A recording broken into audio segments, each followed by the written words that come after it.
Hello, everybody, and welcome to the Drunk Knitter Podcast. I am your host, Sophia, and today I have a really fun episode for you, so let's get started. So, I am a little frazzled because just as I was about to start filming, I decided to be a good puppy mommy and let my puppy out. As my cat moves my microphone just now. Oh, this house is a zoo. There's cat butts all over my podcast right now, y'all. Anyway, get your butt out the frame, girl. Now she's rustling plastic. I'll wait. Now she's scratching the furniture. Khaleesi, take a seat. Take several seats, y'all. Take several seats, girlfriend. Anyway. I let my puppy out. She does her business, comes back in all hyped, all excited. Y'all with puppies know that any change in schedule, they get hyped and excited. Like, oh, I just got in from outside. Now I'm going to jump around and bark and knows everything. And she might have did that for 2 seconds while I grabbed a cookie from her cookie jar in the kitchen. Or I grabbed 2 cookies because I was going to put her back in their crate for 20 minutes while I filmed this video, right? So she sees the cookie, she follows me into the kitchen, and then I say, go to your crate, and she happily walks beelines right to her crate, and then I give her cookies, I close the crate, I say, good girl, and another cat comes into the frame. Y'all got a plan today, don't ya?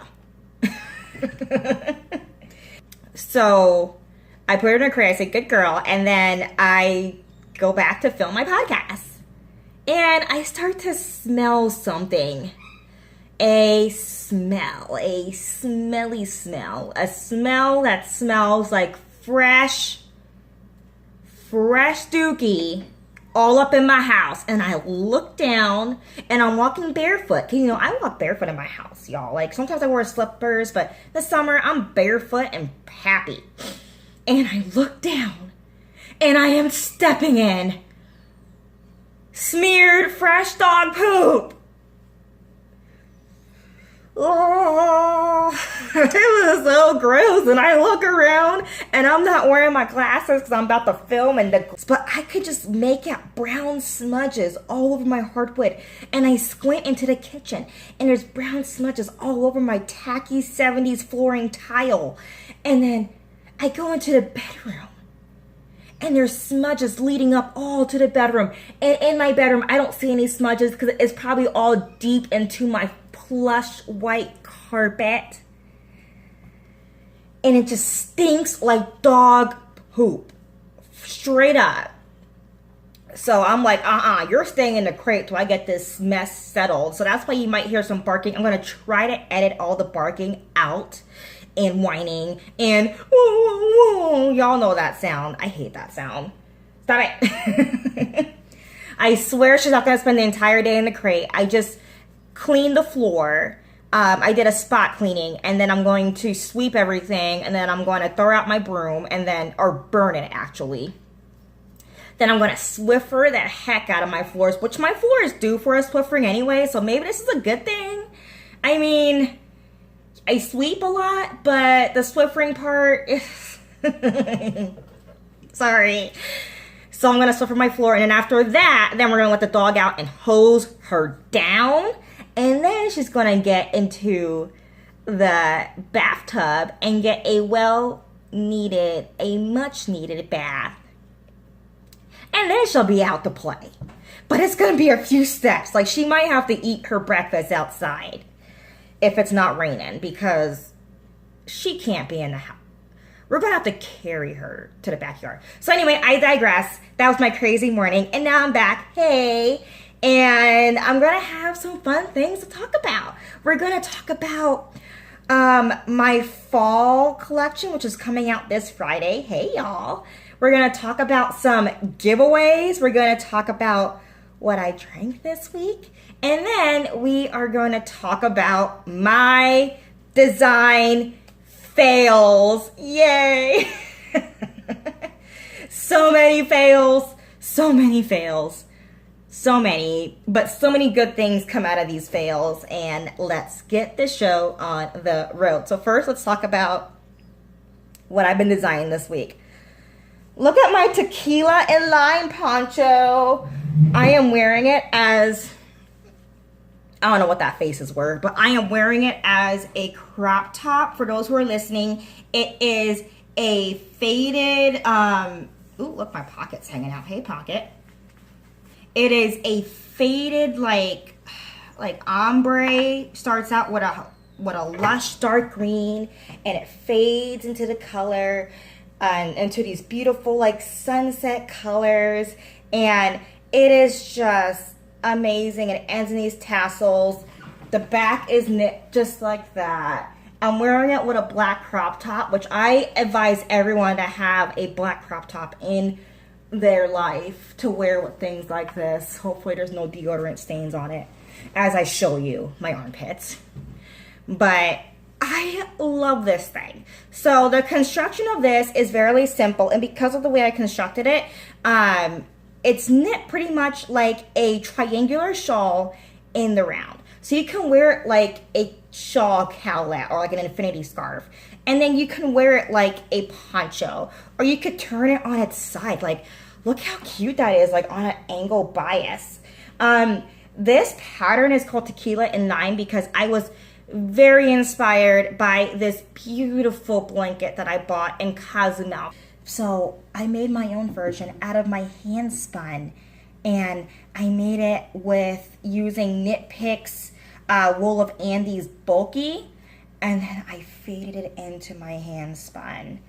And I hope y'all love this color combination because giving away a custom kit that I put together myself for this poncho. So I hand spun this, and I hand spun this from one hank of Hanks in the Hood by Jen. Hey Jen, I love you. And this was a collection that was only available on Knitpicks. It is now discontinued. And I bought all of it. And guys, I've spun all of it. And this is it. This is what I have. It's a single ply, bulky, thin, bulky, thick, thin, I mean, yarn. Oh, it's so glorious. I love this yarn. Look at full. And this is enough for you to make another cowl just like mine. And of course, I'm giving away one skein of the Peruvian wool. And this is all you need, which a pair of your favorite circular needles to make your tequila and lime poncho. I love this thing. And you don't have to wear it as a shirt. I usually wear mine with like a tank top underneath it, but y'all, it's still summer. It's a little chilly, but it's still summer. So this week I also had a trunk show where I set up my kiwi, which is my beginning spinning wheel, and I bought in my shocked sidekick, and I set up my kiwi with some beginner friendly wool that I bought from it's like the Mass Ave Knit Shop. I love that shop. That is like my go-to knitting shop. I bought some beginner-friendly wool, and I invited the lovely people of Kokomo to come spin with me. And it was a hoot. I had a ton of children, young women. I had a lot of people that were young at heart. And it was just smiles. Everyone just smiled. It was contagious. Everyone was just got a kick out of their yarn that they made. It was just, like, fiber arts is just so cool how you can make nothing out of something. How you can make an entire skein of yarn over the course of one movie. Yes, I spun this over one movie. And then you can create a beautiful design with it. I mean, I love spinning. So, it was so much fun. And now, for my pattern fails. But first, let's talk about what I'm drinking. I'm not drinking anything but coffee today. Because last night was race day, and then we got rained out. We tried to go to the race, and this is the Brickyard 400 NASCAR race in Indianapolis. We tried to go. We got rained out. We were there in the stands. Pints ready. So I bought about 4 of these Angry Orchard Rosé pints just because they were on sale. I'm not a big Angry Orchard fan just because I prefer smaller breweries. But, you know, it was $3.50, and it was the only thing that we could buy on our way to the race that I could find that was gluten-free and in a can. Because you have to bring cans to the race for safety precaution, no glass. And then after the race, my husband picked out this Sauvignon Blanc, and it is made in Chile. It is a Chilean Sauvignon Blanc. Oh, man. This is... I wish the lighting wasn't this off. But, oh my gosh. It is so good. And it was like $10. I got this from World Market. $10. Yeah. Yeah. Y'all gotta get you some. I got it from World Market. You could probably find it online. So, so good. And we drank that and we sipped that. And then I made my first, or rather, the inspiration for this video, which is design fail numero uno, which I'm going to show it you right now. Da, da, da, da, da, da, da. I knitted this hat. It's so funny looking. Oh, it has white baubles as a cast on. Yes. White baubles as a cast on, and then it goes into this very on trend and classy ombre all the way up, from dark blue to a very, very almost white light blue. And don't worry, I put more baubles as I went up in moss stitch, which has never looked so classy in this design. Now, a lot of people like this hat. And if you like this hat, then more power to you, because then you are fine. You are fine. I want to meet you. Me? Apparently I'm not that fun. This was a real fun thing to design, and it's a really fun knit. It's so fun to knit. But man, if this is not a design fail, then I don't know what is. From the white baubles to the ombre to the weird white stitching that I put in between. Why did I do that? Why did I do that? And then more baubles, because you got to go all in, right?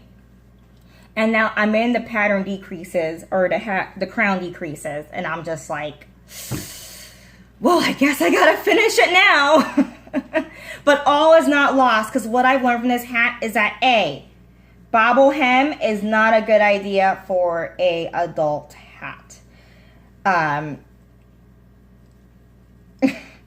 was inspired by Nepali knitters for this hat, and I think I have shamed all of them.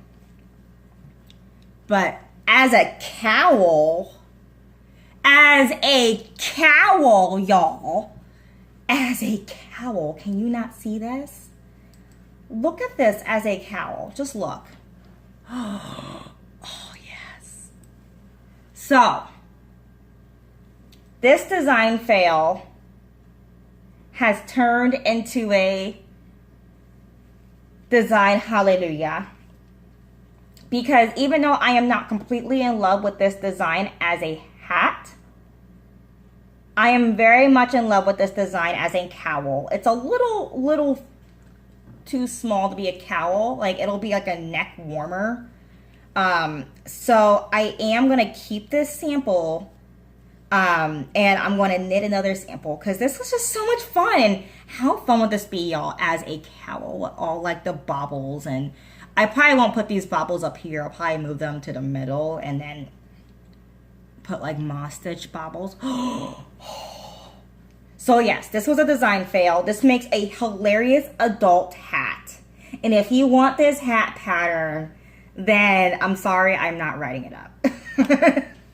But if you want this cowl, which is gonna look, I'm gonna make it in a different colorway, and it's gonna be so cute as a cowl. And if you love this colorway and this squishy, squishy, super duper yarn that I have defaced and trying to make it into a hat, I will be having another giveaway after my fall launch. So this is like a sneak peek of the yarn that I made this with. And it's none other than the Instagram worthy Karen by Pantone. And it's in the colorway, I don't know, Fairy Cake. I didn't know it was called Fairy Cake. That's so cute. And it's for those who don't know, these are a set of 5 mini skeins.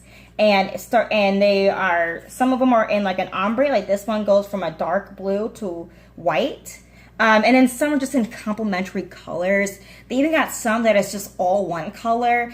And I love this. If they say it's bulky weight, I really want to say it's an Aran weight, which is my favorite winter weight is Aran weight, which is in between a bulky and a worsted, for those who don't know. It makes beautiful cables. Like this particular yarn this is acrylic, is 60% acrylic, 20% nylon, and 20% merino wool. And that merino wool really comes through. It's not itchy. I swear I'm not sponsored. I just love this. Like, hashtag not sponsored. I just love this. It's not itchy. Like most big box stores, yarn, wool, and acrylic blends itch me to no end just because it's usually not merino mixed in with it.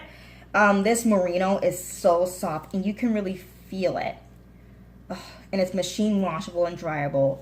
But again, they put bulky on it. Look. No tea, no shade. This is Aran weight. But maybe, because some bulkies look thin, like while you're knitting it. And then when you wash them, they really puff up into their true size. I did not block this this sample. Did not block this sample. So as far as I know, this can grow. I mean, look how stretchy it is. Like, I want this as a cowl today. So design fail as a hat. Beautiful, in my opinion at least, as a cowl. But you'll see more of that in this giveaway very, very, very, very soon. I'm going to get this stuff out the way. We're going to move on to design fail, my least favorite project to date. Didn't even weave in the ends. I got so mad. So, isn't this hat beautiful? Like, this hat is made out of a color changing, it's like, I took some Knitpicks chroma and I held it double. And for those who don't know, chroma is a single ply fingering weight yarn. I think it's fingering weight. Yeah, it's the fingering weight chroma. And it has really long color repeats. And the color repeats fade into each other, much like a Malabrigo color repeat, but just much longer. And it usually does like a gradient effect. So it will start off blue and may end in like a pale green. And that's what this colorway does. Starts off blue and with a pale green. And when I did for this yarn, I held that double and I did like a zigzag ribbing with the zigzags in a white fingering weight yarn held double. I believe it was Heritage Sock. I love that yarn. And it was cute in theory. This was supposed to be part of a pattern release for the fall, and I have just pushed it back indefinitely because of this particular design. So let's talk about pattern burnout, y'all. I wanted to finish this really fast, so I put 2 at a time on my circular needles. One in a plain color, just regular one color, and one in stranded corrugated ribbing. And the one that came out in one color is beautifully stretchy. It's beautiful. It has so much give. The shape is gorgeous. And then the stranded one is wah, wah, wah. Look at that shape. Like, no one has a head this shape. Like, it's very... Look at it compared to my head. Look how long this hat is. And look how skinny this hat is. I have a peanut head. I have a very small head. Hence why I always have to do like intense pattern testing, because things that fit over my head will not fit over most people's heads, which I had to learn the hard way. Oh, look, there's a fuzzy in my hair. Lord, was that there the entire video? Was that there the entire video? Oh, probably got there from me putting on this poncho 10 times. Doing and now I messed up my hair. I don't care anymore. So this does not have as much stretch. It looks nice, but the zigzags have like a psychedelic effect that I just wasn't ready for. And this is blocked, and look out, like they're just not even. Usually my stranded work is much more even than this. And I think where I failed with this hat is that I knitted it two at a time with another hat that was in a slightly different gauge. And then I also did it magic loop two at a time. And I can usually do magic loop color work and it'll be fine, but it's not as consistent as my flat or just basic in the round color work with DPNs. So yeah, this hat is tragic, and there's some bubbling, which I never get. I'm a very loose knitter, and in this hat, it's just so tightly knitted. I mean, there's absolutely no give. I mean, from afar, it's really, really pretty, but then up close, like, what is that? There's like a dent in it from my stranded knitting, which I've never had this problem before with stranded knitting because I'm such a loose knitter. Even from the beginning, I never had bubbling in my stranded knitting, and I always wondered, why are people bubbling? Now I see why. It's very easy to knit tightly. 10 years later, y'all, 10 years of stranded knitting later, if not more, and I finally got my first stranded whoopsies. They say you get worse at knitting the longer you do it because you start getting crazy ideas. And let's just look at how flat the top of this hat is. What did I do? I never use patterns when I knit hats. I always knit it my way or the highway. I'm very stubborn. I never made a cylindrical hat like this that will probably fit a light post. It'll fit a lampshade. It'll fit the cone heads, but not no human head. So if you know any aliens, hit me up and I'll send this hat to you. In fact, if you want this hat, I will send this to you. I don't want to look at it anymore. I can't even bring myself to donate this hat because it's not going to, like this, what a big disappointment, you know? Who is this going to fit? Like, not even a child, because it gets so skinny. Like, it's so skin-tease up top. Maybe I can just, and it's itchy. Y'all, it's itchy. That's out of the frame. Nope. Can't have the itchies. Hey, do you guys like my kitty cat mug? I got this black mug, a black kitty cat mug, as I spit coffee everywhere. I got this kitty cat mug, and it's shaped like a black kitty cat with green eyes. And I got this as a black kitty awareness because this is really off topic, but I don't even care. Like, black cats do not get adopted enough. Every time I go to the shelter, and I go a lot to help out and just to pet the kitties like a creep, I always notice that there are an overwhelming amount of black cats in shelters. And this is a worldwide thing. And this is all based on superstition and our perception of cuteness. And I want to tell y'all, if you're adopting a pet and a black cat connects with you, but there's a sweet white cat that also connects with you too, hey, black kitty needs a home too. And let me tell you a personal story. So I have two cats. I have a cat that's mostly white, and I have a cat that's mostly black. When I went to adopt my my white cat. She was our first cat. My husband and I first cat. Like we both had cats as children. And we went to adopt this beautiful white cat. And first of all, I liked that she was pretty and she was quiet and she sat to herself and accepted pets. And she was really like unassuming. Like she was like, oh, you want to pet me? Okay, I'm just gonna sit and chill. And that I like that because as someone that works many hours, I can't really have a pet that's clingy at that time. And she was just, yeah, I just want to chill by the window and accept your pets and then sleep. And every time I saw this cat, she was just napping. So I went to go adopt her and I got her paperwork, went to go adopt her. And then there was another family there looking for this cat to adopt, but I already got her first. So she's mine. There was no kindness at the end of the story. I got that cat and I left with that cat. I was not like, oh, you can have her. Nope. She's mine.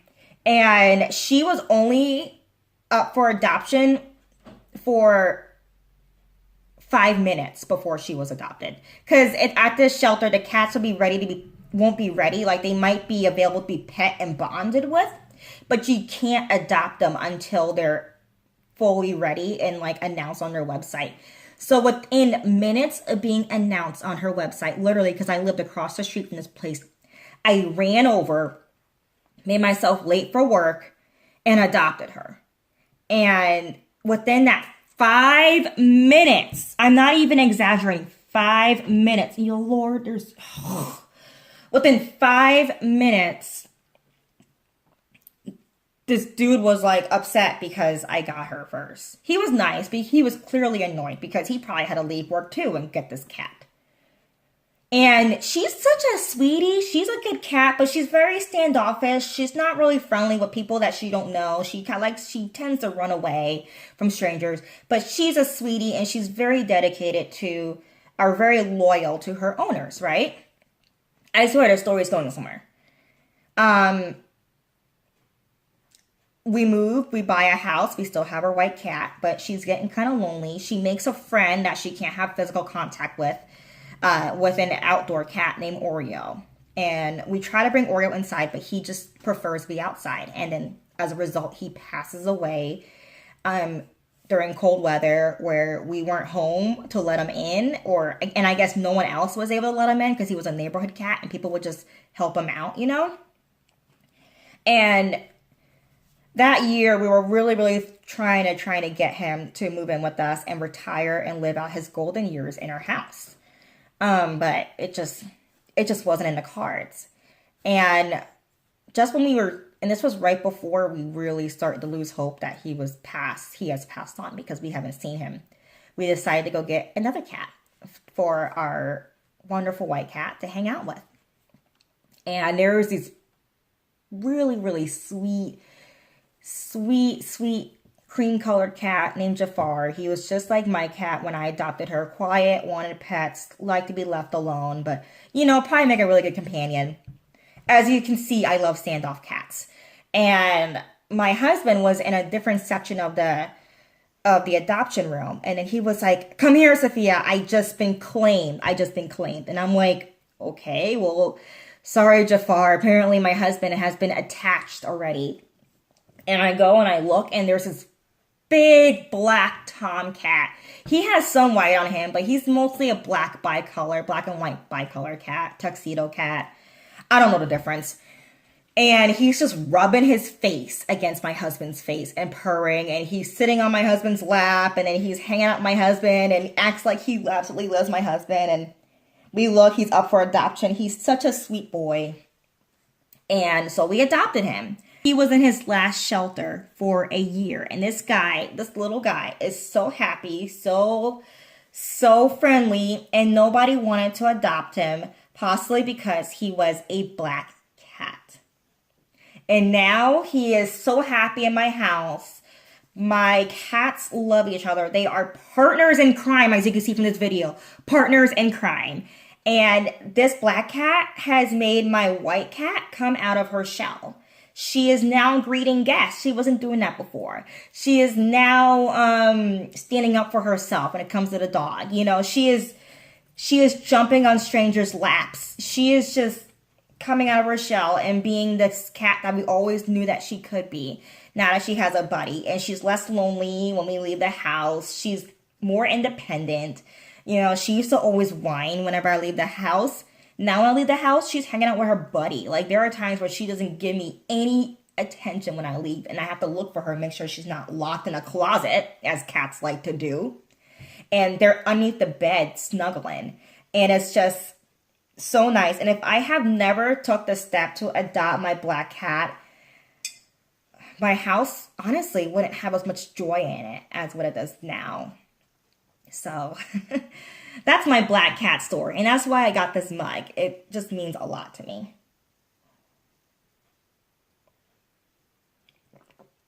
And then after that intermission, I got one more design fail. This is my Aria top, named after, there's like strings hanging from it because this is a sample that I still have to finish up. This is my Aria top, and oh, it smells like wool.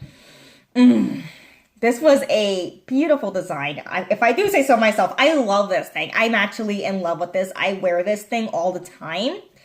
It is a crop top, a halter crop top. And this is not a design fail other than the fact that I really should not have made my sample out of alpaca. Alpaca grows like nobody's business. And even though I washed and blocked my swatch, I did not make a big swatch. My swatch was roughly maybe this big, which is 2 inches by 2 inches, 2.5 by 2.5. And which is generally okay for wool, but alpaca tends to grow, and it grows the most the bigger your item is. And I thought because a crop top is smaller, it shouldn't grow as much. Girl, it did. Especially at the armholes. And the armholes fit me absolutely perfectly because it grew so much. But a lot of my test knitters are having short arm syndrome, and I shouldn't laugh, but it's kind of funny that like they're making these halter tops with like these like baby arms. They're like, the arm is literally half the size of this arm. And for people that are knitting the same size as me, like literally 2 to 3 inches are gone. Like, it looks like this. I kid you not. Alpaca, y'all are a deceiving little son of a gun.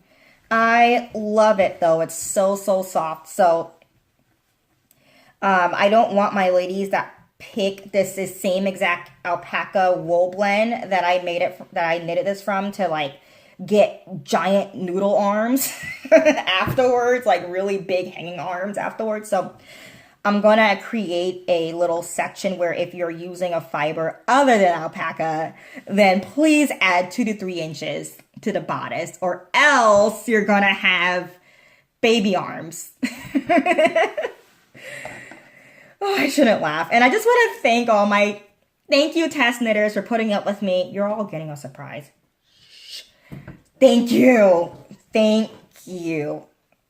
Thank you, thank you, thank you. Thank you for putting up with the baby arms and tinking back and baby arms and then tinking back and then more baby arms. Like, y'all deserve a medal. Y'all deserve love. Like, I love so gracious.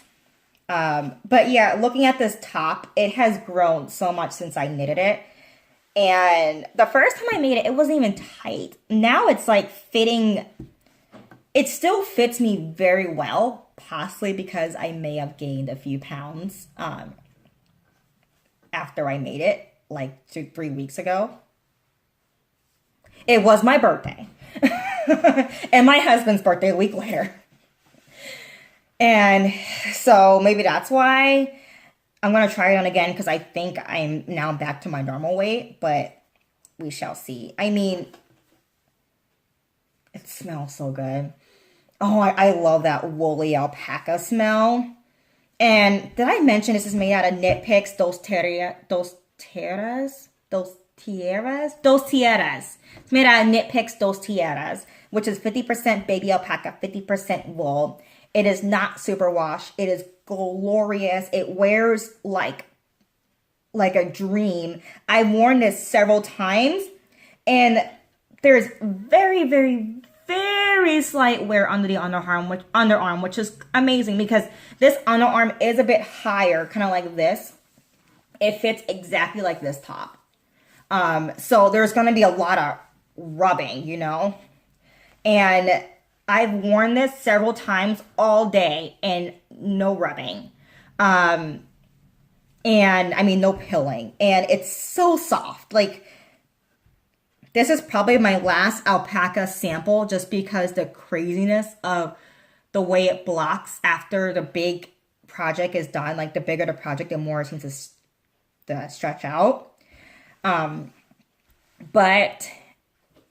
I will be knitting more sweaters out of this yarn because this yarn is just, oh, it's so soft. Oh, I just like to pet it.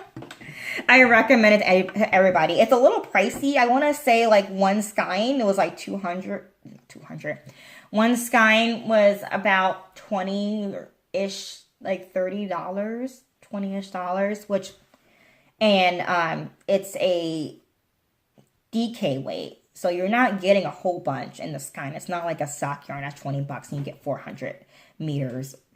This is, I want to say it's like maybe 250 meters, something like that per skein.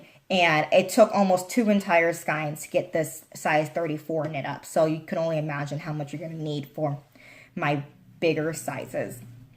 So what I'm trying to say, this top could be kind of pricey if you use all of this yarn. But I don't care. It's so soft and so squishy and it'll probably last forever. Love this top. All right, everybody. You have survived another episode of my podcast. See y'all later. Bye.